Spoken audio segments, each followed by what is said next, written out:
Merci, Henri Weber. S'agissant du verre, est-il à moitié plein, est-il à moitié vide? L'opinion des syndicats d'Amérique latine comme des syndicats européens, c'est qu'il est plutôt à moitié vide. Et moi, je suis très sensible et impressionné par cette appréciation. En réalité, comme il a été dit avant moi, différemment, il s'agit, dans cet accord de libre-échange, d'un pari et d'un soutien.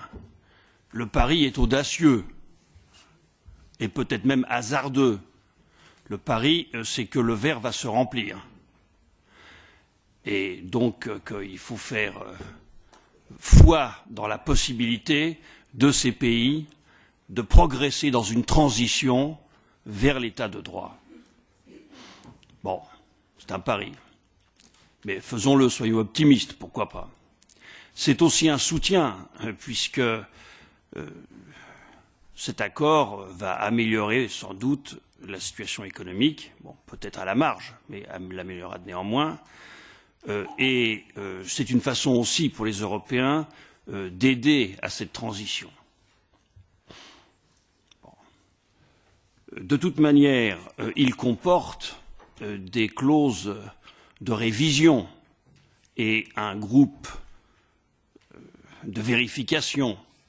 Et s'il s'avère que les conditions que nous avons mises ne sont pas réunies, ne sont pas avérées, eh bien, on peut suspendre tout ou partie de l'accord.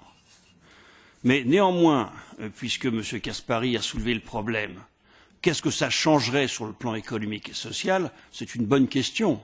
Parce que je vous rappelle qu'aujourd'hui, la quasi-totalité des exportations colombiennes et péruviennes entrent déjà dans l'Union européenne sans droit de douane.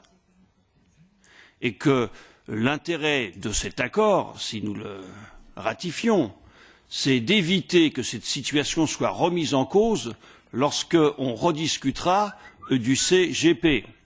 Non, c'est ça, oui. Du SPG. Enfin bref, ça c'est la traduction française. Bon.